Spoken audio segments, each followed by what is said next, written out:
Donc, bonjour à tous en cette belle journée du mois de novembre sur un autre bel épisode de La Voix des grimpeurs. Comme je l'ai dit tout le temps, dans le fond, le podcast a pour but, dans le fond, de rassembler la communauté de grimpe, éduquer les gens, dans le fond, par rapport à ce super beau sport-là qu'on a, dans le fond, au Québec, qui est en plein essor. Puis aussi de pouvoir rencontrer, dans le fond, de magnifiques personnes comme j'ai la chance d'avoir sur le plateau de tournage aujourd'hui. Puis en passant, avant que vous commenciez à écouter le podcast, si vous ne l'avez pas déjà fait, puis si vous me connaissez personnellement ou de près ou de loin, donnez un 5 étoiles, dans le fond, sur les belles plateformes balado. En way, fais-le maintenant, s'il vous plaît. Ça va vraiment aider le sport à se faire connaître. Ça va aussi nous aider, dans le fond, au Québec, à faire connaître le plus possible l'escalade. Fait que si tu ne l'as pas fait, fais pause maintenant, s'il te plaît, pour nous aider, dans le fond, à faire connaître ça au plus grand nombre de personnes. Puis, sans plus tarder, dans le fond, je vais présenter un petit peu les deux personnes que j'ai la chance d'avoir aujourd'hui sur l'épisode. Donc, deux championnes, donc Hugo Dorval et Mia Laprise. Donc, bienvenue sur le podcast à vous deux. Merci beaucoup. Merci de nous recevoir. Ça fait gentil. grandement plaisir. Content d'être ici. Tu sais, c'est drôle parce que la semaine passée, il y a 2 semaines en fait, j'ai eu la chance d'avoir Eve, dans le fond, Laprise, qui est la sœur à Mia, puis Ariane Nguyen, dans le fond, qui est une de mes bonnes amies, puis préparer, dans le fond, le podcast avant qu'on soit capable d'être les 3, dans le fond, autour de la table. Ça a comme pris 3 mois de temps, genre, ça a vraiment été compliqué. Puis vous deux, genre, ça a pris comme 4 jours. 4 jours plus tard, dans le fond, on était comme sur le studio de podcast. Donc, tu sais, je vais vous présenter un petit peu, en passant, les deux invités d'aujourd'hui, dans le fond, Hugo et Mia, ils ont 19 ans. Tu sais, dans le fond, Hugo, je pense, ça fait 11 ans que tu fais de l'escalade. Donc, tu as commencé la compétition à l'âge de 12 ans, puis tu as commencé à grimper à 8 ans. Ouais, tu as fait des compétitions de niveau national en Amérique du Nord, un petit peu partout, dans le fond, pour l'escalade. Puis les deux, en ce moment, vous terminez vos sciences naturelles au cégep de Sainte-Foy. Exactement. Puis Mia Laprise, dans le fond, tu grimpes, ça fait 13 ans. Tu as aussi 19 ans, membre de l'équipe canadienne junior. Ouais. Fait que félicitations. Ouais. Puis championne canadienne en difficulté. Puis là, tu reviens il n'y a pas si longtemps que ça, dans le fond, des championnats du monde junior où c'est que tu as fini 30e. Fait qu'encore une fois, je te lève mon chapeau. Donc, je vais peut-être juste commencer par vous poser des questions vraiment comme simples pour juste apprendre à vous connaître par rapport à l'escalade. Fait que, dans le fond, Mia, si tu peux juste me parler de ton début de parcours, dans le fond, en escalade, comment tu as commencé, puis c'est ça. Moi, j'ai commencé à l'âge de 6 ans. Ouais. Puis on a tous commencé ça en famille, donc avec Eve puis mes parents. Ouais. Puis on a vraiment tout de suite tous aimé ça. Là. Puis à l'âge de 7 ans, là, j'ai commencé la compétition. Mais c'était plus de manière occasionnelle que je faisais des compétitions. OK. Puis en même temps, à 7 ans, on a aussi commencé à voyager en famille pour faire l'escalade. Ouais, puis tu as voyagé, je pense, à une couple de places. Tu avais marqué genre Fontainebleau. C'est ça. Tu as voyagé aussi en Grèce pour faire de l'escalade de en l'île Grèce, aussi, en Grèce, on va sur l'île de Kalymnos, une île des Canaries. Ouais. Puis ça, c'est comme notre endroit un peu favori, là. Ça fait 5 fois qu'on y va, là. En famille, ça? Ouais, tout le temps en famille, ouais. Shit, Puis on est allé à plusieurs autres places, là, en Europe, là. OK. Puis c'est ça. C'est ça, ça permet de...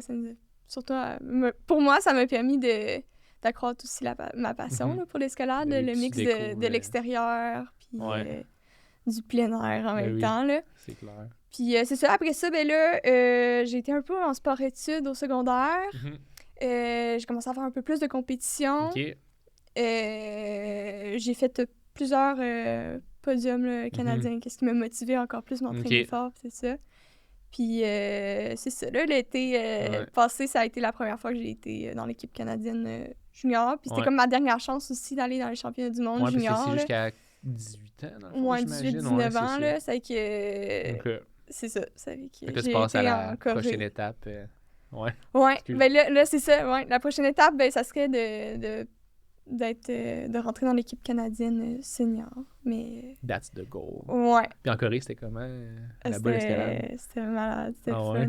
J'ai grimpé un peu avant. Je suis arrivée 2 semaines avant la compétition. Donc, c'était À quand même... Hein? Ouais, excuse, j'allais dire, je te coupe bien raide, là, Ouais, mais j'espère les okay. gyms là-bas, genre, au Japon, c'est comme pas une coche de difficulté comme de plus, mais genre, moi, c'est ce que j'avais entendu dire, c'est-tu vrai? Je me suis fait ouais, c'est ça. C'est quand même... Mais c'est vraiment très dense comme routine. C'est intéressant, là. J'ai vraiment aimé ça. Puis c'est ça, là, après ça, c'était ma première expérience de championnat du monde avec l'équipe, puis tout ça, c'est que c'était vraiment le fun, ouais. Let's go. Puis toi, mon très cher... Donc, moi, c'est assez différent de Mia. C'est pas la belle famille qui commence tout à faire le même sport en même temps. Ouais. Moi, je faisais du hockey quand j'étais plus jeune, puis je détestais ça. Mon père, lui, il adorait ça. Donc là, il y avait un clash. Donc là, il m'a donné, tu sais, j'aimais pas ça depuis très longtemps. Donc, il m'a dit, OK, si t'arrêtes le hockey, il faut que tu fasses de quoi d'autre. Puis moi, étant quelqu'un qui aimait grimper dans les arbres, puis vraiment bouger tout le temps, puis grimper partout, j'ai décidé de faire de l'escalade juste comme ça. J'ai sorti l'idée comme ça alors que j'avais aucune idée c'est quoi que ça représentait être un enfant. Puis finalement, j'ai été inscrit à des cours au PEPS. Ouais. J'ai commencé au PEPS pendant quand même plusieurs années, jusqu'à temps que je commence à faire de la compé environ. Fait que j'ai peut-être été 4 ans au PEPS. OK. Puis après ça, j'ai changé pour délire, j'ai commencé la compé. OK. Ça a bien été. Donc, j'ai eu 2 phases de compétition dans ma vie, ce qui était junior jusqu'à il y a environ 2 ans. Puis là, après ça, c'est les Open. Fait que là, ça change quand même beaucoup. Ouais. Donc, en junior, comme Mia, j'ai fait une coupe de podium. J'ai gagné un championnat canadien de bloc une fois. J'ai toujours fait les deux disciplines, là, donc voix et bloc. Puis là, maintenant, je suis rendu en Open. Je sors un peu à l'international, surtout en Amérique du Nord et aux États-Unis, pour essayer d'accumuler des points pour rentrer sur l'équipe canadienne. Fait que c'est ton goal. Ouais, c'est ça. OK. Ouais. Vous avez un petit peu le même but, dans le fond. Ouais. Chacun à votre manière, dans le fond. C'est ça. Exact. Très sick. Puis là, t'en es rendu dans ton parcours. Dans mon parcours. Ouais. Donc là, moi et Mia, on part au championnat canadien. Ouais, c'est ça. Demain. Ouais. En fait. À Vancouver. Ouais. Fait que là, ce qui est dur de dire en ce moment, il y a un peu un réarrangement du système au Canada du pointage pour sélectionner l'équipe canadienne parce que ça fonctionne pas trop. En fait, pour réussir à entrer sur l'équipe Canada, il faut accumuler des points dans certaines compétitions qui offrent ces points-là. Puis au Canada, les façons de le faire, c'est au championnat canadien. Donc là, moi et Mia, on va là demain, puis toute la semaine, on va être là-bas pour... en fait, non, c'est pas vrai. Mia, il va pas demain. C'est que toi, tu pars demain. Moi, je pars demain. Après-demain, je pense. Ouais. Bref, c'est ça. Fait que là, on va là pour pouvoir accumuler des points. Il y a aussi les coupes nord-américaines, qui ce sont des compétitions qui regroupent des Canadiens et des Américains. C'est des coupes, fait qu'il y en a plusieurs par année, soit au Canada, soit aux États-Unis. Puis aussi, tu peux accumuler des points au CEC, qui est CEC Climbing, donc Climbing Escalade Canada, l'Organisation d'escalade au Canada. Tu peux accumuler des points aussi en Coupe du Monde. Puis si tu es un athlète en Coupe du Monde, tu t'accumules beaucoup de points. Donc c'est vraiment dur de détrôner les personnes qui sont déjà sur l'équipe Canada pour prendre sa place. Donc oui, on s'en va au championnat canadien cette semaine, mais même si on gagne, c'est pas certain. C'est pas dans la poche. Là, c'est pas dans la poche, c'est ça. Il faut vraiment être là-dessus toute l'année. Donc c'est un peu ça l'objectif. Surtout que les championnats canadiens, c'est vraiment pas celui qui donne le plus. Ouais, c'est OK. Donc c'est ça. Cool, fait que c'est là que vous en êtes rendu. Fait que, en passant aujourd'hui, c'est ça, j'avais comme préparé une couple de questions là, pour vous parler de justement de c'est quoi, pour que le monde sache un petit peu c'est quoi la réalité d'un athlète, puis le mindset dans le fond que ça prend là, pour avoir certaines performances, puis ça ressemble à quoi un petit peu votre routine, puis peut-être aussi faire en sorte qu'il y ait comme une couple de personnes dans le fond qui nous écoutent, qui puissent avoir peut-être des trucs qu'ils peuvent aussi appliquer dans le fond à leur routine, parce que tu veux pas, c'est pas tout le monde qui a le même temps que vous donnez de temps à l'escalade. C'est pas tout le monde qui a les mêmes objectifs. C'est pas tout le monde qui part de la même place. C'est pas tout le monde qui commence à 8-9 ans non plus de grimper. Moi, j'ai commencé à genre 24. Là, ça fait 4 ans dans le fond. C'est ça, Fait que c'est comme un genre de 10 ans de gap. Fait que la première question, dans le fond, que j'avais préparée, la première est la suivante, dans le fond. À quoi ça ressemble la préparation psychologique générale pour vous à un événement d'envergure? Comme exemple, ce qui s'en vient dans les prochains jours. Puis à quoi ça ressemble aussi votre routine le jour de l'événement pour, mettons, maximiser les performances? Je te laisse commencer, Mia. Je pense qu'il y aurait plus de choses à dire que moi à ce sujet. Avant l'événement... Genre le jour, mettons, de l'événement. OK, en tout cas. Avant l'événement, avant, mettons, le jour de l'événement... Je me prépare pas trop. Pour moi, c'est c'est une recette un peu plus gagnante de pas trop penser à l'événement, puis je réalise plus la journée de l'événement. Ouais. J'ai été suivie quand même 5 ans par une psychologue sportive qui m'a aidé comme à développer plein de petits outils que je peux utiliser dans différents cas. Puis j'ai exploré plein de sortes de trucs pour aider à gérer mon stress, mon mindset, pour que ce soit dans la bonne zone, un peu une zone de combat. De flow, là, mettons, dire, de warrior. Ok, ouais, je comprends. Puis souvent, qu'est-ce que j'utilise un peu plus souvent, là, c'est soit des mots-clés qui vont me motiver ou qui vont me parler. Nice. J'ai aussi tendance à me rappeler, peu importe c'est quoi l'événement, que ce soit une compétition amicale chez des livres, un championnat canadien, un championnat mondial, ben que c'est pas... c'est toujours une expérience, on va dire, c'est pas une finalité. C'est un peu enlever l'effet de l'importance, parce que c'est sûr qu'on s'entraîne tellement pour ces affaires-là que à un moment donné, ça peut comme devenir un peu too much, puis faut pas que... Ben moi, ça m'affecte beaucoup, là, quand je me mets beaucoup de pression, je grimpe vraiment moins fort. C'est vrai. C'est que c'est quelque chose là, que je peux me répéter quasiment 20 fois, 25 fois dans une compétition. Quasiment, c'est juste d'escalade. C'est ça. C'est juste là, genre, c'est l'expérience, j'ai du fun, puis tout ça. Ouais. Sinon, là, j'ai pensé que genre comme 100 fois plus de temps. Il y a genre eu 5 ans de background. C'est drôle parce qu'on en parlait un petit peu avant le podcast, genre, puis Hugo, il disait, ouais, moi, dans le fond... J'ai pas rien à dire là-dessus.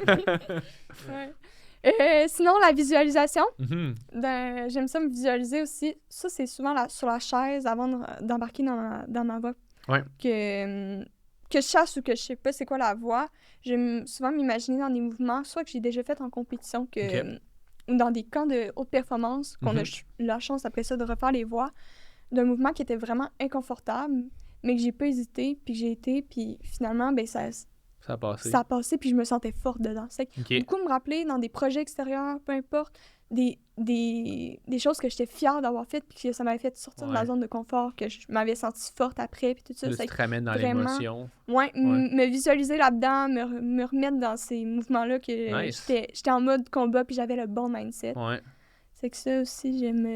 Crime, c'est très cool. Pas mal ça, c'est vrai que ça fait tellement du sens, parce que, tu sais, mettons, même moi, tu sais, quand j'arrive au gym, puis que... tu sais, mettons, ça fait, mettons, 3-4 jours que j'ai pas fait d'escalade ou whatever. Puis que là, je me dis, crime, là, il faut... Tu sais, ça fait 3-4 jours que, justement, j'ai pas grimpé. Fait que, normalement, je serais supposé être en shape, dans le fond, pour pouvoir performer.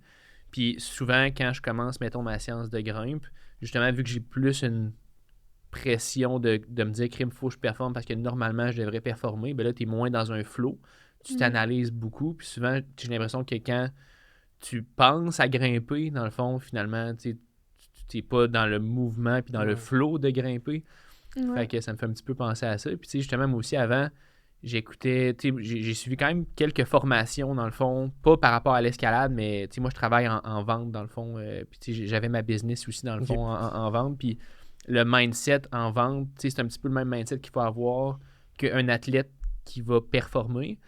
Puis justement, dans les livres que je lisais, c'était des livres de programmation neuro-linguistique. Là. Fait qu'en gros, de la PNL, là, en tout cas, s'il y en a qui savent c'est quoi, c'est vraiment quelque chose de... Dans le fond, c'est comment être capable de reprogrammer son cerveau pour te sentir dans une certaine émotion. Puis ça me fait un petit peu penser à ça parce que il y avait un des trucs dans un des livres que j'ai lu que c'était ça. Justement, se rappeler du moment, dans le fond, d'un moment dans ta vie où c'est que tu t'es senti forte, ou un moment dans ta vie où c'est que tu t'es senti fier, te ramener dans ce moment-là, revivre l'émotion, puis après ça, l'amener dans le moment présent. Genre. Fait que, bref, j'ai comme de décrire ce que tu as dit.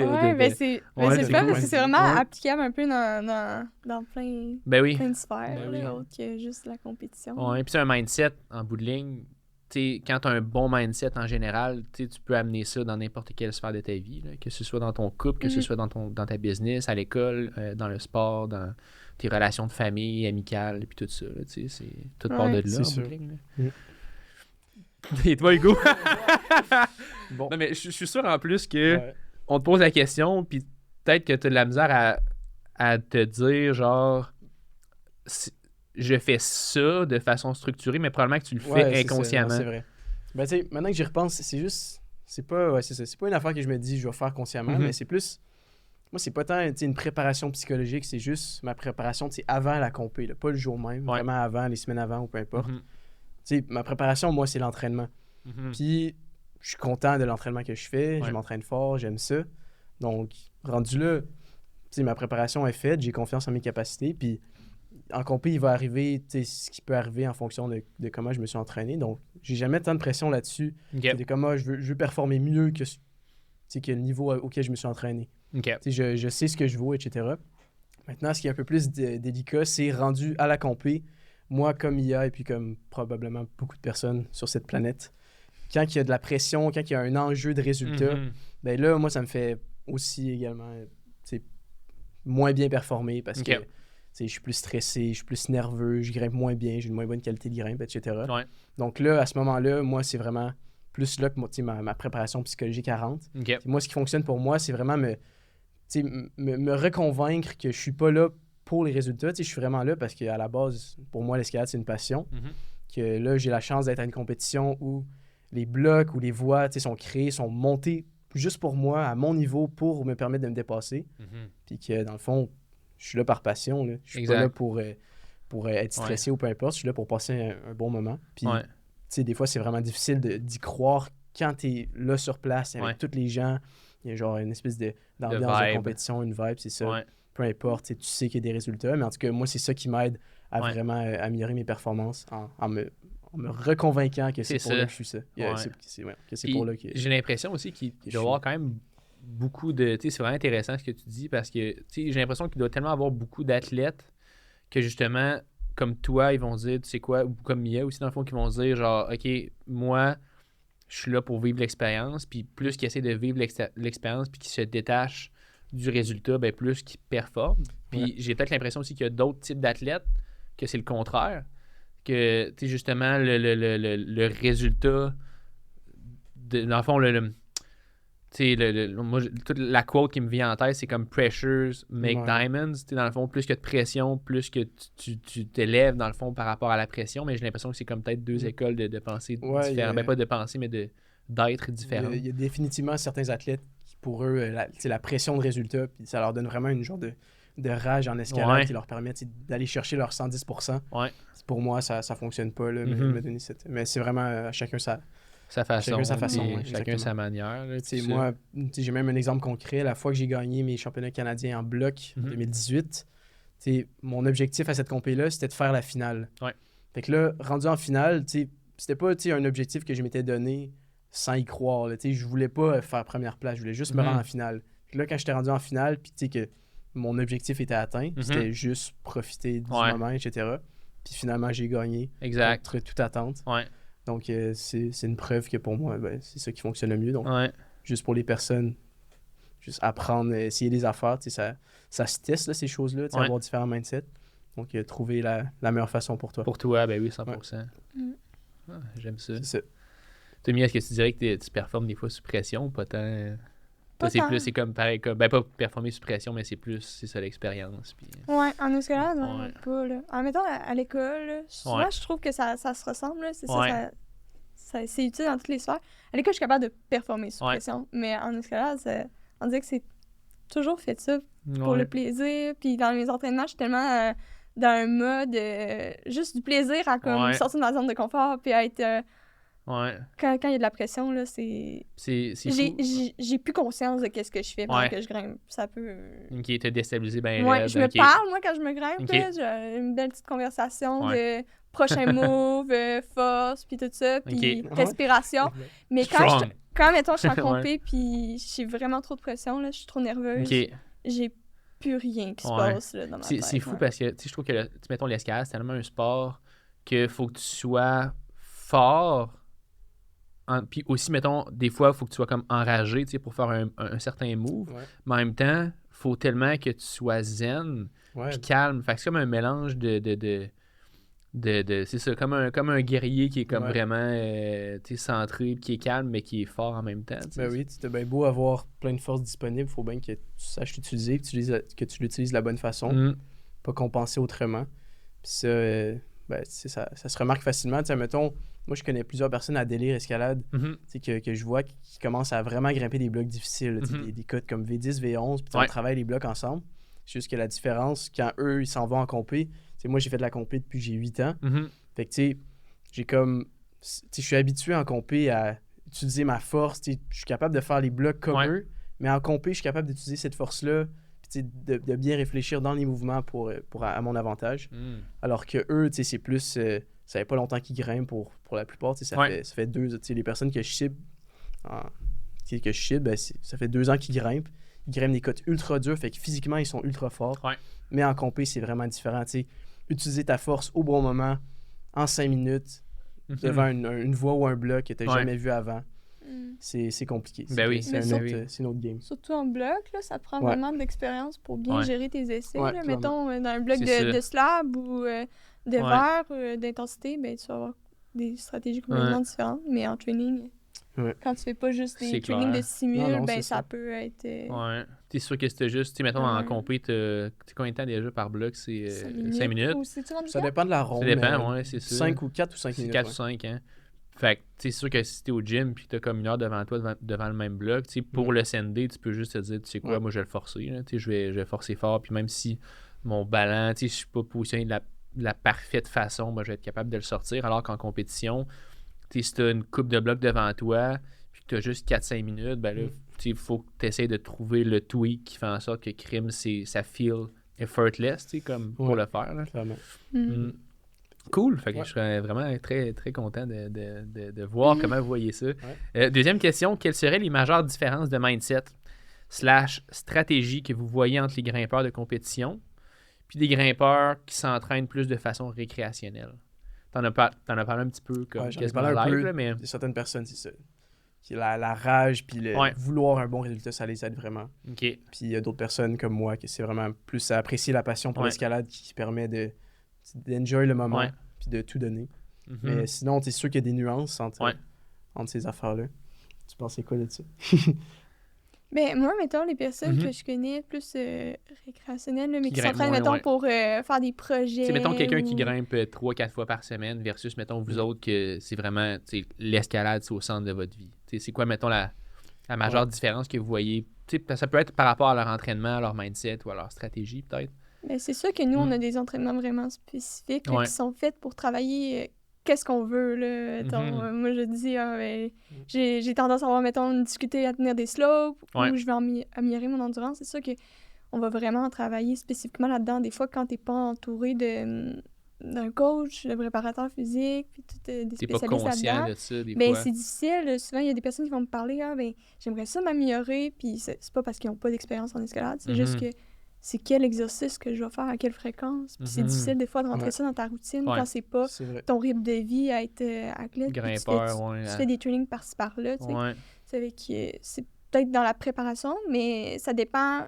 Pour le mindset, je saurais pas dire, mettons, c'est quoi la différence. C'est, mettons, ils ont vraiment la volonté de réussir puis ils veulent sortir de leur zone de confort.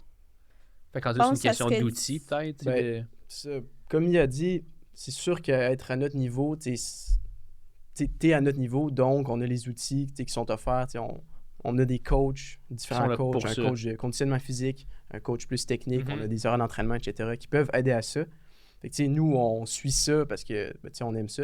Mais en termes de mindset, moi, personnellement, c'est dur de voir la différence parce que souvent, le monde, ils disent « Ah, Hugo, tu t'entraînes fort, ça doit être difficile. » Puis là, je leur dis « Ben non, c'est pas difficile parce que je fais ça pour le fun, j'aime ça, c'est ma passion. Pour moi, ça semble pas être comme un effort. Donc, à ce niveau-là, c'est comme n'importe qui fait pas de compétition, qui fait juste du récréatif, qui s'entraîne aussi pour le fun. C'est juste que cette personne-là a peut-être pas commencé aussi jeune que moi, et peut-être c'est pas sûr si elle veut faire de la compé, elle a pas eu la chance d'essayer puis se dire « Ah, peut-être que j'aime pas ça. » Mais à la base, moi, c'est vraiment par passion que je le fais. J'aime ça, donc mon mindset, c'est juste « Ben, man, je vais tout donner, toute la passion que j'ai, je vais la donner dans mon sport pour en plus de ça, avoir des opportunités de continuer à un niveau plus élevé. Donc, c'est pas mal ça. C'est clair. J'aime ça. Cool. Fait que, mettons, pour revenir là-dessus, mettons, Mia, ce que tu dirais, c'est que c'était vraiment peut-être qu'une personne... la différence, c'est peut-être que la personne n'est juste pas consciente de ce qu'il faut qu'elle fasse, dans le fond, pour améliorer. C'est mettons, pour passer au prochain niveau, peut-être que quelqu'un pense que, crime, si je manque de force de doigt, mais que finalement, c'est peut-être autre chose, il faut que je travaille. Puis c'est sûr que tant que tu n'es pas conscient de ça, après ça, tu peux pas trouver des bons outils pour travailler ça. Tant que tu mets pas, après ça, les efforts avec les outils, avec la conscience de ce qu'il faut que tu fasses, ben là, c'est sûr que c'est difficile de pouvoir progresser au même niveau que du monde comme vous autres qui avez déjà pas mal tout ça dans tu sais, comme moi, des fois, je sais pas qu'est-ce qu'il faut que je fasse non plus pour m'améliorer, mais tu sais, en jasant, c'est là que des fois que ça te fait comme ressortir, puis là, puis les compétitions, ça l'aide énormément, là. Moi, je me rappelle, c'était-tu un Nord-Américain, en tout cas, plus international. Ça faisait 2 ans que j'avais un gros plateau. Puis après avoir fait cette compétition-là, pas longtemps après, genre 3 mois après, on avait une autre compétition dans le même gym. Puis ma progression en 3 mois avait été plus grande qu'en 2 ans. Tellement que, genre, cette compétition-là avait ciblé tous les trucs. Puis là, ça avait fait un déclic. Je savais qu'est-ce qui me manquait. Une nouvelle hélice qui s'est rajoutée. Puis là, on avait vraiment, genre, entraîné ça. Parce que c'est difficile, même pour des spécialistes, quand ils ont... C'est toi qui dois communiquer. Puis des fois, c'est pas juste sur des tests physiques que tu peux voir ça. C'est qu'en allant dans des trucs vraiment tough. Puis je me rappelle, ça avait été vraiment une grosse progression. J'étais super contente, là. C'était quoi le avant puis après, mettons? Tu quantifiable, mettons, en cote ou tu quantifiable en... Ben, mettons c'est là qu'on s'en va, là, à Vancouver, là, Richmond. Puis le mur, c'était comme un 45 degrés là, pendant 18 mètres. La première fois que je suis allée là, j'avais pas nécessairement monté vraiment pas haut, là, mais mettons, j'avais peut-être 4-5 dégaines. Puis, mais je me sentais tellement faible sur le mur. J'étais en mode action-réaction du mur. Là. J'étais clairement pas en maîtrise. Tu cherchais, t'étais... Puis, ben, j'avais même pas le temps de chercher. J'étais tellement limite ma force physique. Puis, pas parce que j'étais pas forte, là. Puis aussi, ma cadence, mon rythme de grimpe, tout ça. Puis, ça l'avait ciblé plein d'affaires, de micro-positionnements techniques que peut-être que j'avais pas assez perfectionné. Puis dans ces mois-là, ben là, j'avais pu vraiment faire des trainings, mais là, moi, c'était sur un pan inclinable. Il fallait que je fasse des gros circuits, puis tout ça. Puis la deuxième fois que je suis allée, je me suis rendue full loin dans les parcours, puis je me sentais forte. J'avais vraiment fait un saut, j'étais comme, mais voyons, c'est donc bien facile se déplacer sur le mur. C'est que, c'est comme... avant puis après, quantifiable. Sur le manque de mur. Puis est-ce que tu peux dire, OK, c'est à cause de ça, mettons, tu sais, c'était... En fait, t'as-tu fait genre, OK, c'est à cause que vraiment, mettons, je sais pas comment dire ça, tu sais, est-ce que tu t'étais dit, OK, c'est à cause que je manquais de ça, ou qu'il me fallait plus de ça pour... Ouais, ben là, c'est sûr que c'était un peu clair, là, c'était ma force physique qui était... Puis d'endurance, là, que... Moi, j'ai toujours considéré que j'avais beaucoup d'endurance, mais là, ça m'a comme mis en face que j'avais pas assez d'endurance puis de force. C'est que on me suis entraînée, dans le fond, sur un angle pire. C'est 45 là-bas, moi, je m'entraînais sur du 50. C'est que ça fait que rendu là-bas, c'était comme... C'était plus facile. C'était comme, c'est pas penché pendant tout ce mur-là. Là. Puis c'est ça, c'est que j'ai vraiment travaillé spécifiquement le truc qui me manquait. Là, C'est fou parce que tu sais, le sport, l'escalade, c'est tellement un sport qui est complexe. Tu sais que c'est difficile de pouvoir dire, tu sais, c'est juste cette chose-là qui fait en sorte que je suis pas au prochain niveau. Mais parfois, des fois, tu sais, dès que tu mets le doigt sur c'est quoi qu'il me fallait, là, boum, tu t'exploses et puis tu débloques des cotes. Là.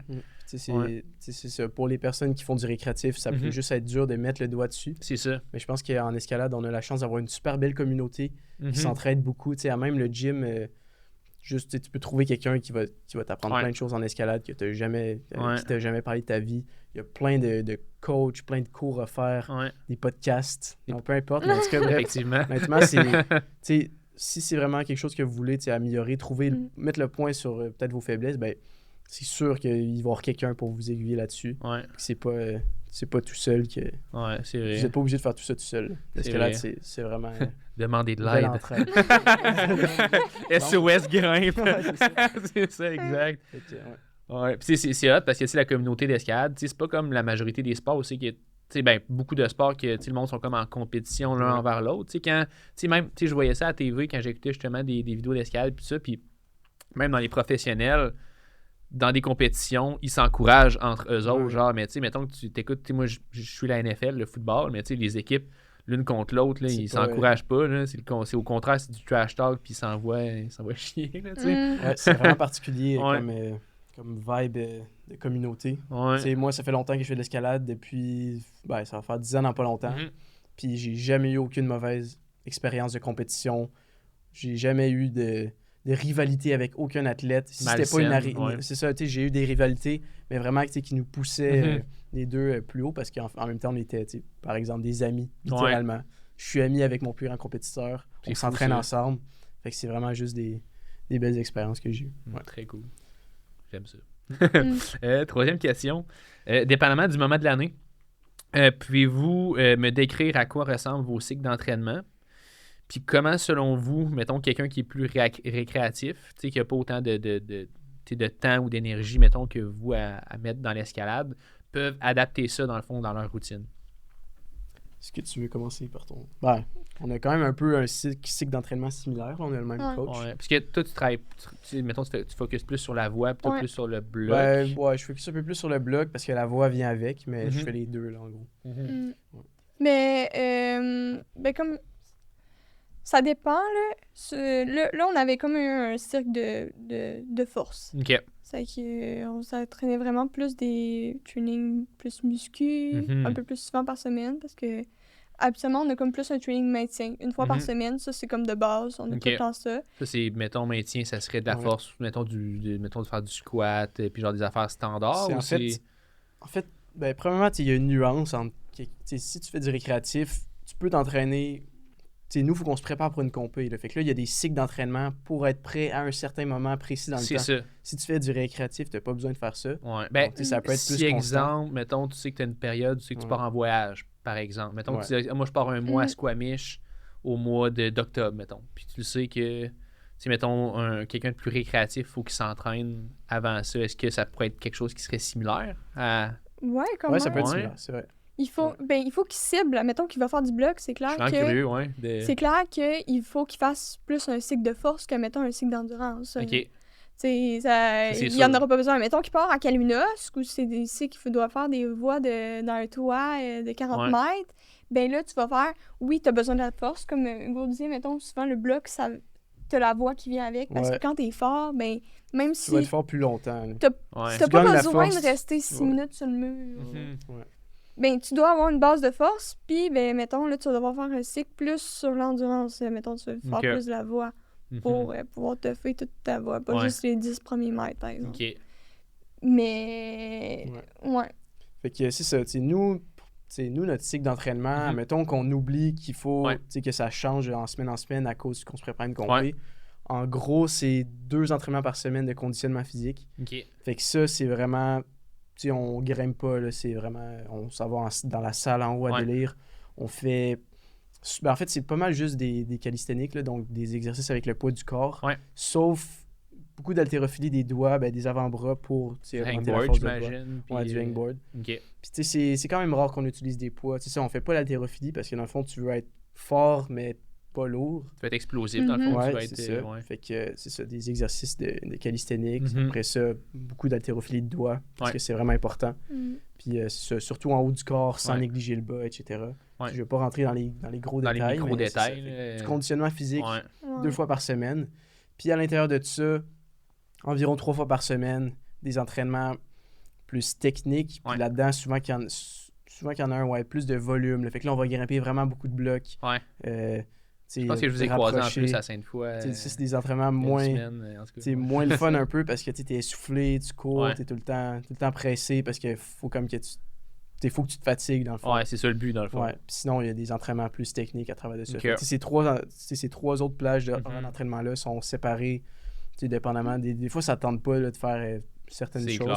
Juste grimper pour le fun, c'est un bon entraînement. C'est ça ma prochaine question. Est-ce que pour vous, ça vous arrive quand même souvent? Tu es juste comme arrivé au gym, puis aujourd'hui, il n'y a pas d'entraînement. C'est juste, on grimpe. Moi, ça c'est m'arrive plus rare? souvent. Ok. Moi, je vais souvent grimper avec des amis pour le fun. Ok. Même si je m'entraîne déjà 5 fois semaine. Ok, fait que dans le fond, en plus de tes 3 fois par semaine, Ouais. mettons, tu vas aller grimper, je sais pas, 2 autres fois Ouais. avec des potes. Ça arrive souvent que je fais Ok. des 6-7 jours semaine. La peau, même. Ouais, mais je pense que je suis chanceux aussi là-dessus. Ouais. Là, Ok. j'ai une bonne peau. Mm. Mais ouais. Mais Ouais, moi, la grimpe, c'est un bon entraînement. Ouais, moi, c'est le contraire. Ok. J'ai pas beaucoup d'énergie. Ok. Fait que, déjà, de base, je fais... Mettons que dans le cycle de force, on avait 2 entraînements de muscu. Je Mhm. pouvais juste faire un autre de Ok. voix ou de Ok. grimpe. Parce que, mettons, plus que ça, j'étais morte. Là. Ouais. Mes performances de semaine en semaine descendaient là, Ouais. vraiment drastiquement. C'est que moi, c'est environ 3 entraînements maximum par semaine, que ce Ok. soit... Peu importe si c'est de l'escalade ou. Parce que c'est rare que c'est très léger, Ouais. les entraînements. Là. Souvent, quand j'y vais, c'est pour m'entraîner fort. Puis en voix, dans le fond, les entraînements que tu fais, j'imagine que c'est principalement en voix plus qu'en bloc. Ouais, mais ça a été bizarre là, dans les derniers mois. Ça a été plus en bloc parce que je voulais être plus forte. Ok. Puis ça fait quelques semaines là, que je me suis comme remis vraiment en voix. Là. C'est Ouais. que là, je faisais juste la voix, puis beaucoup de training d'endurance. Ok. Puis ben, ça me manquait la voix. C'est que Ouais. ça me tentait de les faire en voix. Puis, ouais. Non, mais, ouais, c'est ça. C'est que si je peux pas, je faisais vraiment, je fais plus de training. Puis quand, mettons, je veux faire un training plus pour le plaisir, Mhm. ben là, c'est que je flush un de mes trainings. Ok. Fait que t'avais tout à peu près 2 fois, mettons, en gym. Ben ça, c'était mettons, pendant la zone de force. ok. Puis sinon, ben c'est un gym puis 2 de training de grimpe. En Puis grimpe, ouais, c'est souvent, ça. ben des fois, c'est ça. Je comme faire mon training pendant comme Une séance de grimpe, là. plus pour le plaisir Tu- avec, Ok, ouais. avec d'autres. Ce qui est Ouais. important à retenir là-dedans, c'est que faut pas se péter non plus. Tu sais, moi, je sais que je peux en prendre beaucoup. Ouais. Puis je sais aussi mes limites. Puis c'est vraiment... C'est jamais la bonne solution, tu sais, vraiment de se péter puis d'être fatigué. Mhm. Parce qu'après ça, ben, la récupération est difficile. Ouais. Puis tu vas même peut-être avoir l'impression d'avoir perdu du niveau, tu peux te blesser, etc. Donc, tu sais, c'est bien que Mia sache qu'elle peut pas peut-être faire autant que moi, même Ben oui. si elle voulait. Là. Mais après ça, ce qui est difficile, tu sais, l'autre partie de la question, c'est comment intégrer ça, comment intégrer un cycle comme nous on fait, alors que tu as peut-être une job ou peu Ouais, c'est importe. ça. Ben, c'est ça. Premièrement, savoir à quel point tu peux t'entraîner beaucoup Mhm. sans être trop pété Ouais. avec ton rythme de vie, etc. Donc, là, Écouter tu sais, ton ça, corps, dans le fond. ouais, c'est ça. Tu sais, c'est juste... Moi, je pense que c'est essai-erreur, là, ou ben, Mhm. avec logique, là, mais tu n'as pas le choix d'essayer. Ouais. Puis à l'intérieur de tout ça, c'est sûr que faut être recommandé, mais admettons que tu es vraiment motivé, la préparation physique, ça peut vraiment aider à cibler justement les trucs qui te manquent, là. Peu importe, ça peut être de la Mhm. force, de l'endurance, ça peut être même de la mobilité, Mhm. ou ben, un certain style de Ouais, bloc, tu sais, ça peut mobilité. aider. Mais sinon, moi, tu sais, juste grimper, tu sais, les étés, moi, je m'entraîne pas, je fais pas de conditionnement physique l'été, je fais juste grimper, puis j'ai encore l'impression de prendre du niveau, donc c'est vraiment correct aussi de juste grimper si vous aimez pas ça, faire du conditionnement physique. Ouais. Mais c'est ça, trouver le juste milieu entre ce que vous êtes capable de prendre avec votre rythme de vie. Si vous aimez faire du conditionnement physique, ben tant mieux. Renseignez-vous, puis ben, grimpez... À fun. Ouais, à fun, c'est ça. Ayez du plaisir, là. Ouais. Je pense Mais que c'est ça, je pense important. que ça peut toujours aider, là. Que ce soit, mettons, en prévention de blessures, stabiliser, Ouais. tout ça, ou pour atteindre plus vite un objectif. Mhm. C'est sûr que des fois, c'est vraiment plus spécifique. Là. Ouais. C'est que, mettons, il te manque la force de doigt, ben... Faut que tu fasses tu de la fais force de doigt un au training gym. de doigt. Ou puis Ouais. ça peut être pas un training juste de muscu, ça peut être juste, ben je fais un 10-15 minutes à la fin ou au début de mon training Ouais. que je fais ça. Puis après Faire ça, du kilter, exemple, mettons, tu sais, pour... ou peu importe. Ouais. ouais, avant de Ouais. faire le training. Puis selon aussi l'horaire, ben si, mettons, ça peut être aussi bon de faire une séance de 1 heure, mettons, 4 fois par semaine. Mettons, c'est plus facile.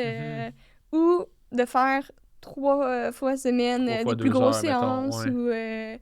ou moins, mais ouais, je pense que tout est possible, c'est juste, c'est ça, là. De se connaître, dans le fond. puis Ouais. de- Faire, je pense, une partie physique, une partie vraiment, genre, c'est ça, de sortir de sa zone de confort, Ouais.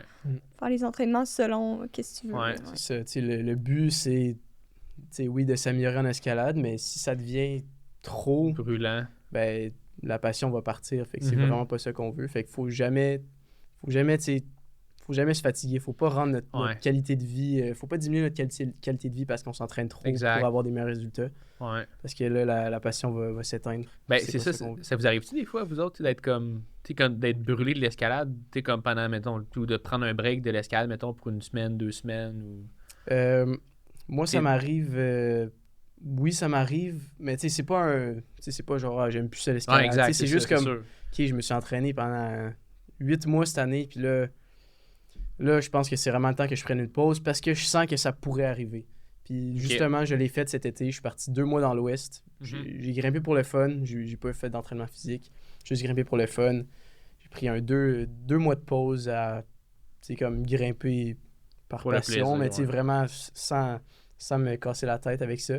Puis quand je suis revenu, j'avais une meilleure motivation pour recommencer la compé, parce que là, la saison recommençait. Ouais. Puis en plus, après un certain nombre d'entraînements, de retrouver mon niveau, mais là, j'ai vu que ça a progressé encore plus, parce que tu laisses le temps à ton corps de se reposer, d'aller tout réparer, tout ce qui était comme en stand-by, parce que tu es tout le temps en train de pousser. Le système nerveux dans le piton, là, c'est clair. Ouais, donc moi, c'est plus en prévention, justement, au burn-out que je prends des longues pauses. C'est bon, ça. Ouais. Parce que la majorité du monde y attend d'être trop cassé dans le fond, puis là ils font fuck, j'ai pas le choix, ou je me suis pété une poulie, ou je viens de me faire mal aux genoux. Je parle de moi parce que dans le fond je suis allé moi en ce moment j'ai une poulie qui ça fait 1 mois et demi, fait qu'elle s'en vient correct, là, mais je suis allé grimper à Joe's, puis pendant 2 semaines, on est resté là 2 semaines, sur 2 semaines on a grimpé 11 jours, fait que c'est dehors, c'est beaucoup là. Puis quand je suis revenu à Québec, j'avais déjà mal un peu partout, mais j'étais tellement stoked de l'escalade que j'ai continué à grimper dehors beaucoup en revenant à Québec, puis là c'est là que mon corps a commencé à lâcher, mais comme tu dis, c'est plate à dire, mais moi, en tout cas, j'apprends beaucoup par essai et erreur. Puis là, j'ai fait erreur. Fait que là, j'apprends de ça. Puis j'ai aimé ce que tu as dit aussi. Tu sais, dans le fond, tu as dit, je préviens, dans le fond, le a.k.a. burn-out, dans le fond, de l'escalade. Puis, tu sais, je pense que c'est important d'avoir un deload éventuellement, mettons, physique pour être capable de se remettre dans le bain physique, mais aussi mentalement, parce que c'est vrai qu'après 8 mois d'escalade, ça fait du bien. Ça peut faire du bien. Là, ouais. Toi, t'arrêtes-tu des fois ou? Ben, j'arrête des fois quand je fais des voyages, pas d'escalade. Ouais, c'est ça. Mais sinon, mettons, arrêter, grimper pour le plaisir, entraînement, oui. Ça m'arrive très souvent. Là, t'as entraînement puis juste grimper pour le fun. Ouais, souvent pendant l'été, là, j'ai juste grimpé pour le fun. Mais arrêter, ben j'ai fait un peu comme toi, là. Moi, cet été, là, en revenant des championnats canadiens, j'étais censée prendre une pause, mais j'étais tellement... ouais, ça allait bien, mes affaires, c'est que j'ai décidé j'ai pris genre même pas 1 semaine que finalement j'avais grimpé dedans la semaine, puis là, j'avais continué à grimper, puis là, j'avais dit après, je suis prête pour commencer le training. Puis c'est ça, là. Je me suis blessée juste après, là.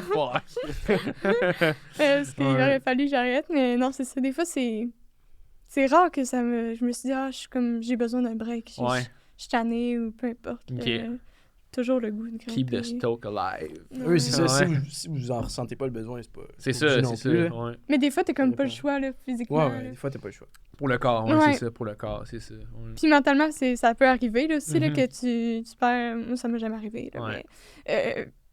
Tu prends une pause puis tu reviens, là. Puis, tu sais, je pense que ça n'a pas nécessairement juste rapport avec l'escalade, mais, tu sais, dans le sens que si dans ta vie en général, ça brasse pendant que tu es dans un training, puis que là, tu n'as pas le choix de continuer à faire ton training en même temps, mettons que dans ta vie, je sais pas, tu as des affaires qui se passent, que ça te stresse ou whatever, ben c'est sûr que, ultimement, tu es du stress, que ce soit du stress sur le corps ou du stress mental, ça reste du stress sur le système. Ouais, clairement. Fait que, tu sais, mettons, là, vous avez 19 ans, là, moi, je parle du haut de mes 28 ans, là, mais, tu sais, moi, mettons, personnellement, en ce moment, j'ai comme plus de responsabilités ou de choses qui peuvent me stresser dans ma vie que, mettons, quand j'avais, je sais pas, 18, 19, 20 ans. Fait que c'est sûr que, ultimement, tu sais, plus que tu vieillis, des fois, plus que tu as de sources externes de stress qui peuvent faire en sorte que, là, j'ai besoin de comme prendre un petit break, là. Puis ce qui est le fun avec l'escalade, c'est que ça peut être... Tu sais, pour moi, même quand j'ai des périodes stressantes, peu importe, c'est vraiment ou un événement quelconque, juste aller grimper pour le fun en mode relax, je trouve que c'est vraiment cool. Un dépressant. Fait que c'est cool aussi. J'aime. Ouais. Next one. Numéro 4, où est-ce que vous avez... où est-ce que vous voyez avec l'escalade dans votre futur? Voulez-vous vivre de l'escalade? Continuer la compétition peut-être ou bien focuser sur le outdoor? Maybe. C'est quoi vos projets? Ben là, je suis encore au cégep. Puis, ben, c'est sûr que je pense continuer la compétition, là, j'aime ça. J'aime le feeling des compétitions. C'est ça. C'est sûr que même dans le futur, j'imagine continuer à faire quelques compétitions par-ci par-là. Ouais. Mais je pense que je vais probablement plus me focusser peut-être à l'université, peu importe, sur l'extérieur. OK. Parce que c'est sûr que la compétition, c'est vraiment très contraignant, on va dire. Puis, aussi, tu sais, dans une horaire, mettons que je sais que ça va être vraiment plus intense, ben des fois, tu peux pas t'entraîner autant régulièrement. Avec l'université qui arrive, genre, OK. Mettons, être réaliste, là, je pense que c'est ça. C'est plus difficile de s'entraîner vraiment rigidement, puis pour telle date. Puis aussi, ben, une compétition, c'est très, on va dire, à risque, là. Tu sais, il peut toujours se passer plein de choses, là, avant, là. Tu sais, tu peux tomber malade, tu peux te blesser. Il y a n'importe quoi qui peut se passer qui va faire que, finalement, ça marche pas nécessairement. Tandis que, mettons que des projets, je pense, extérieurs, ben c'est là aussi longtemps que tu veux, là. Ben oui, la roche, elle va pas bouger. Même en théorie. Ouais, c'est ça. Même si, mettons, tu dis, j'aimerais ça réussir cet automne, tel projet à l'extérieur, puis il y a des bugs qui se passent dans ta vie, ben tu vas pouvoir quand même y retourner plus tard. Un rush de session, ben c'est pas... C'est ça, c'est moins contraignant. J'ai l'impression que ça va peut-être aller vers là, mais j'aime tellement ça, la compé, que ça, je pense que je vais continuer. Puis à moins que je vienne... peut-être que je vais devenir vraiment une machine, là, puis peut-être que finalement, ça va changer complètement mes plans, puis je vais comme décider de mettre un peu plus de côté un certain temps, peut-être mes études universitaires, ou les faire vraiment plus allégées. Mais c'est ça. Faudrait vraiment que ça me convainque que je sois... faudrait vraiment que je performe vraiment à un très haut niveau pour que ça me convainque de faire ça, là. Mais tu te dis pas, mettons, le matin, OK, je veux me rendre là. T'es pas en mode... Mon défi, là, que je m'avais... Mettons, depuis que je suis toute petite, là, que j'avais 7 ans, c'était de faire un championnat du monde. Puis je l'ai réalisé cet été. C'est que là, mon autre défi, que j'aime ça me lancer des défis, là, c'est motivant, c'est que là, je me suis dit, bon, ben là, je veux rentrer dans l'équipe canadienne senior.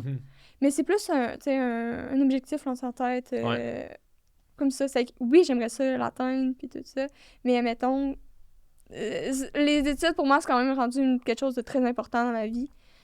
C'est ça. Il faudrait vraiment que je fasse ça. Il y a un switch qui... Pour que je check sur cette espèce de but-là, là, que j'aimerais ça réaliser. Là. OK.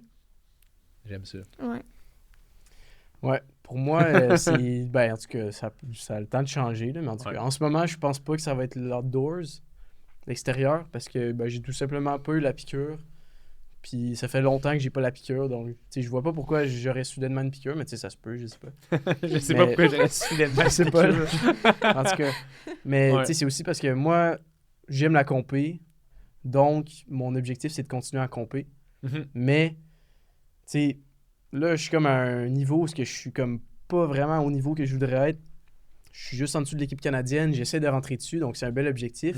Mais tu sais, pour continuer après ça, par-dessus, oublier les études pour l'escalade, moi, je voudrais vraiment être sur l'équipe Canada puis faire des Coupes du Monde. Je vais pas mettre en stand-by mes études pour faire les compés que je fais en ce moment. Fait que là, il faut vraiment que j'atteigne ce niveau-là pour continuer. Puis ça, je sais que j'aimerais ça le faire, mais est-ce que je suis capable de le faire? Ben ça, je peux pas le savoir si je mets pas toutes les chances de mon côté pour l'avoir. Donc, c'est pour cette raison-là que, là, je termine mon cégep cette année, mais que l'année prochaine, je me donne 1 an de pause pour vraiment me laisser la chance de m'entraîner pendant 1 an dans le meilleur... D'explorer cette voie-là, mettre toutes les chances de mon côté, m'entraîner avec les plus forts au meilleur endroit. Mais en fait, je vais parler de ça plus tard dans mon projet, là, mais parce que, en tout cas, je veux comme relier ça, mais bref, ça, je prévois partir 1 an. C'est pas décidé encore, mais il y a des bonnes chances de partir 1 an à l'endroit où que je pense que je peux atteindre le meilleur niveau, m'entraîner vraiment consacrer 1 an à l'escalade, pas d'études, pas n'importe quoi d'autre, vivre pour l'escalade, puis voir c'est quoi la progression que je fais. Puis là, si ça marche directement, que je rentre sur l'équipe Canada cette année-là, ben tant mieux. Puis sinon, si je vois que j'ai une immense progression puis qu'il manque juste un peu de temps, ben je vais continuer. Ça pour reconsidérer. Puis là, si après 1 an de cet entraînement intensif-là, je vois que ça change pas grand-chose, que je suis encore assez loin de mon objectif, ben là, je vais pouvoir me dire, OK, regarde, j'ai essayé, j'ai mis cette grosse année-là, je me suis donné cette chance-là, puis ça fonctionne pas, ça marche pas dans mon plan de vie. Ouais. Donc, au moins, j'ai la satisfaction de savoir que j'ai essayé, puis j'aurais pas, toute ma vie ce regret-là de genre, je me suis pas donné le maximum de chance. Donc, c'est vraiment ça mon objectif, là. Moi, c'est de continuer en compétition, si c'est possible. Ouais. Puis pour le faire, je me donne les chances, puis ça se peut que ça marche pas. OK. Donc, c'est pas mal ça. Puis je l'accepte là, si ça marche pas. Exact, c'est ça. Moi, t'as pris la décision. C'est pas un objectif de vie que genre je vais rater quelque chose. C'est vraiment juste une expérience que j'aimerais ça aller chercher, que ce serait cool d'avoir. Mais c'est pas non plus impératif à mon bien-être. Là. De vie. C'est ça. Cool. Donc, ouais. Fait qu'à suivre, dans le fond. Pour les deux, dans le fond, c'est un gros à suivre. Mais en tout cas, j'espère vous voir pour vrai. Parce que ça serait cool. Je l'espère aussi. Dans un futur près de chez nous. Next one. Prochaine question. À s'entraîner comme vous le faites, avez-vous un guideline d'habitude de vie / training qui ont vraiment eu un gros impact plus que d'autres, dans le fond, dans vos performances? Il y en a qui vont me dire, mettons, moi, j'ai commencé à dormir plus longtemps. Ou, moi, j'essaie de gager mes protéines. Ou, moi, les trainings de doigts, la flexibilité. Vous, y a-t-il quelque chose, dans le fond, dans votre training ou dans vos habitudes de vie qui ont vraiment fait un méga déclic par rapport à l'escalade? Ben, c'est ça. Quand on parle de ça, il y a souvent différentes catégories. Il y a le sommeil, il y a la nutrition, il y a les habitudes de vie, plus comme à quel point mettons, tu sors, tu bois de l'alcool, peu importe. Puis il y a aussi l'entraînement. Fait que là-dedans, les choses qui se contrôlent facilement, c'est quand même, moi je trouve la nutrition, dans la mesure du possible, tu peux faire les meilleurs choix. Puis moi, je me suis juste conditionné depuis longtemps à essayer d'apprécier la nourriture bonne pour la santé. Fait que pour moi, c'est vraiment une habitude de vie qui est facile parce que j'aime ça bien manger. Fait c'est intégré. Je le fais, c'est intégré. Puis ça, je pense qu'on peut se conditionner à aimer la bouffe santé comme ça. Donc, faites-le chez vous. On aurait dit une publicité. Je sais pas quoi. Non, mais c'est bon. C'est ça. Juste, tu sais, j'ai pas de diète non plus. Tu sais, j'ai pas tant de calories ou tant de calories à pas manger par jour. C'est juste, tu sais, j'ai un peu de connaissances sur la nutrition. Puis je sais qu'est-ce qui est bon pour moi. Puis je mange à ma faim. Je mange jamais pas à ma faim. Ça, c'est important. Là, parce que je pense. Là. Ben oui, 100%. Je vais pas... je vais jamais dire, OK, là, j'ai pas envie de prendre du poids, fait que je vais pas manger. Exact. Parce que c'est pas la bonne chose à faire, je pense. Ouais. Fait que c'est ça. Je mange à ma faim, je mange bien. Fait que côté nutrition, c'est pas mal ça. Sinon, côté sommeil, c'est assez compliqué avec les entraînements, les cours à l'école qui sont pas au même niveau. Sûrement, le travail, t'as peut-être un niveau de sommeil plus... moi, de mon côté, mais moi, non, pas nécessairement. Ça dépend des jours. Ça. Moi, c'est quelque chose, j'ai un peu de la misère à avoir un horaire de sommeil constant, ça, c'est sûr. Puis je pense que ça peut faire une différence. Chercher un bon 8, 9, 10 heures, tu sais, comme pas mal dans les mêmes heures. Là. Puis sinon, en entraînement, on a pas mal parlé. Mais moi, je trouve que c'est vraiment important dans tout ça, de savoir ce que t'aimes dans la vie. Moi, par exemple, j'aime vraiment ça, le côté social. Sortir avec des amis, je trouve ça vraiment le fun. Puis je pense que si j'avais pas cet aspect-là de ma vie, je profiterais moins de mes autres journées. Il me manquerait quelque chose. Je serais comme incomplet, j'aurais un vide, donc ce serait juste moins plaisant de faire tout le reste. Je serais plus susceptible de faire des burn-out, etc. Donc il faut pas omettre certaines grosses parties-là de ta vie pour le sport nécessairement. Il faut juste pas non plus abuser. Donc c'est ça. Ouais. J'aime ça. J'aime ça. Ton côté? Oui, c'est ça. Là. C'est un peu pareil que Hugo là, pour l'alimentation. Moi, j'ai aussi eu des conseils par une nutritionniste là, pour l'alimentation. C'est que, mais ça fait vraiment longtemps, c'est que là, j'utilise plus les proportions, les types d'assiettes avant les entraînements, quand t'as pas d'entraînement. Puis, moi, j'ai tout le temps faim. Là, c'est que je mange pas mal tout le temps. C'est que ça, c'est pas trop... pas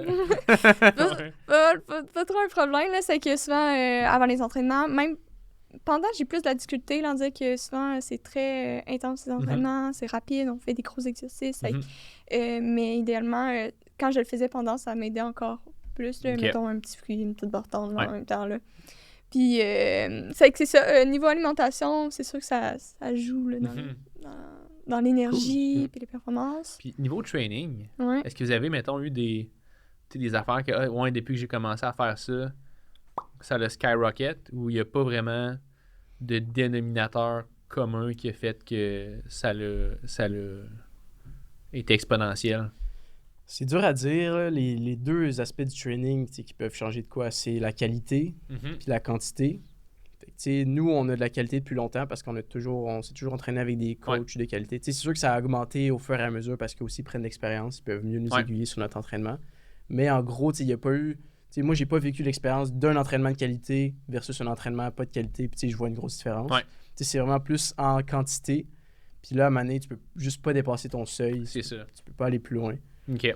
Fait que c'est une question difficile que je suis pas sûr qu'il faut répondre. Ouais.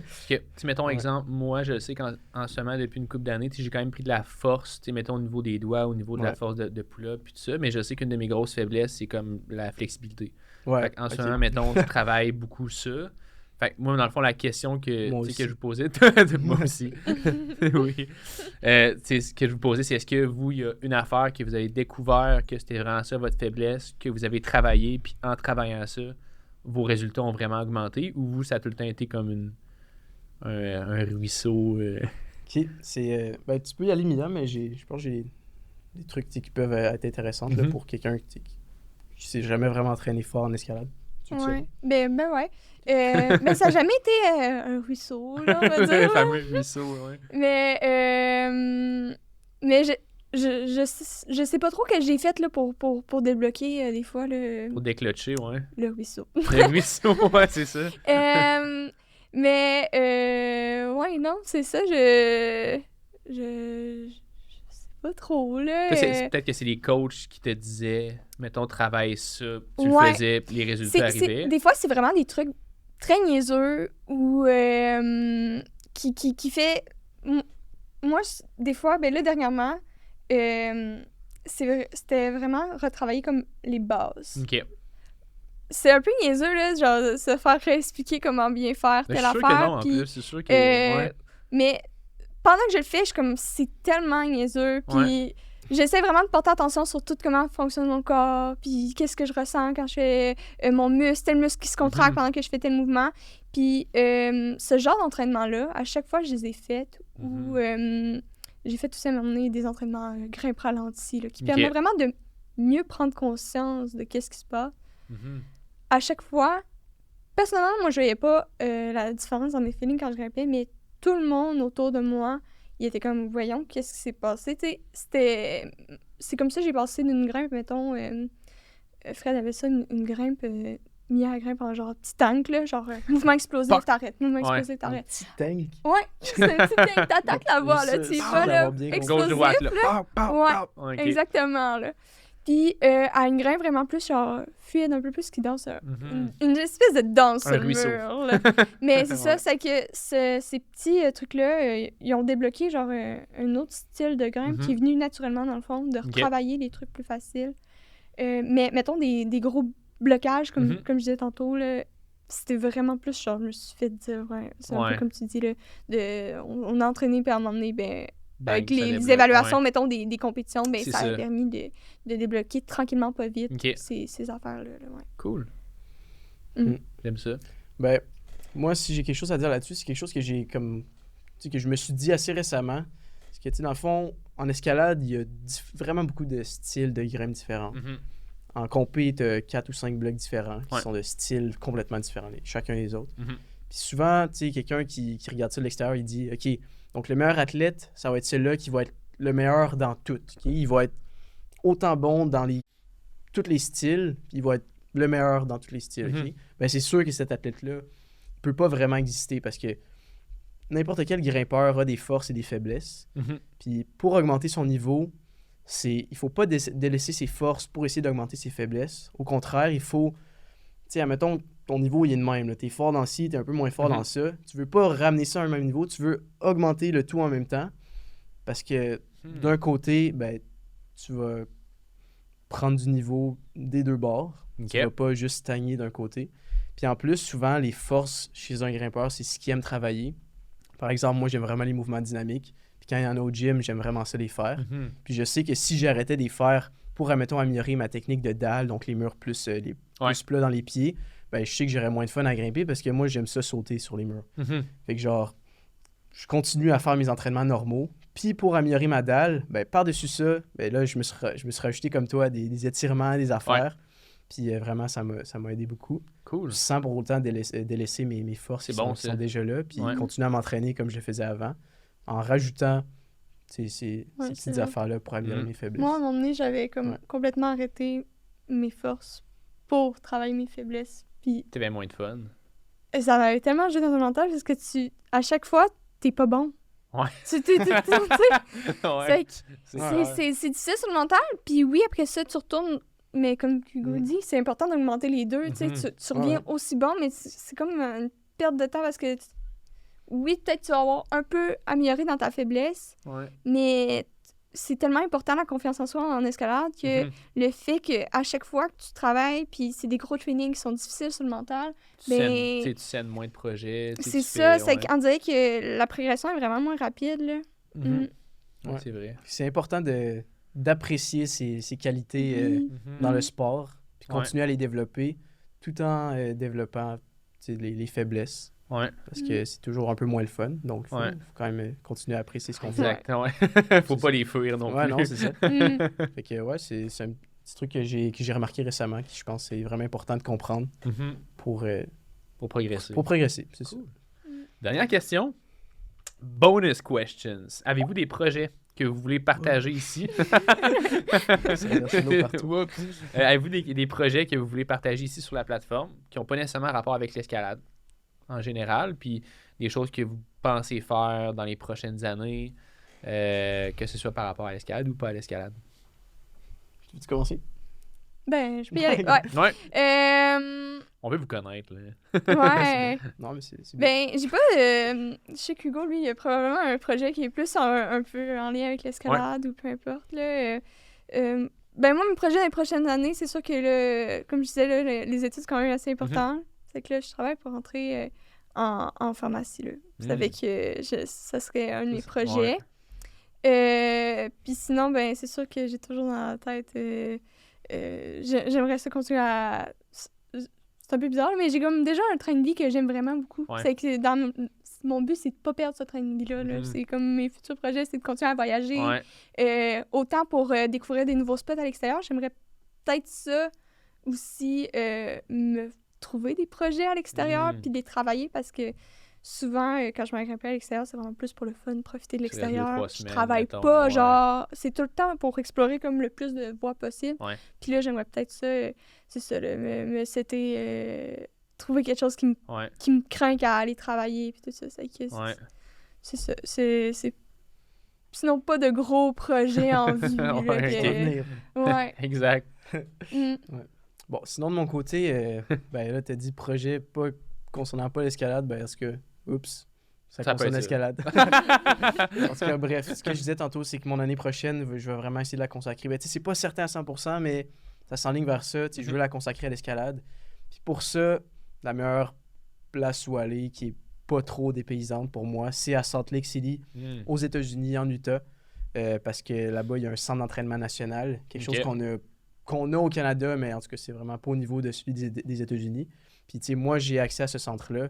Puis c'est un centre où tous les athlètes des États-Unis, même certains Canadiens, se sont regroupés, vont à l'université d'Utah, vont s'entraîner là, ont des simulations de compétition de niveau World Cup à chaque semaine, s'entraînent ensemble, ont des entraînements communs ou peu importe. C'est fou dans la tête, ça. Puis, c'est vraiment...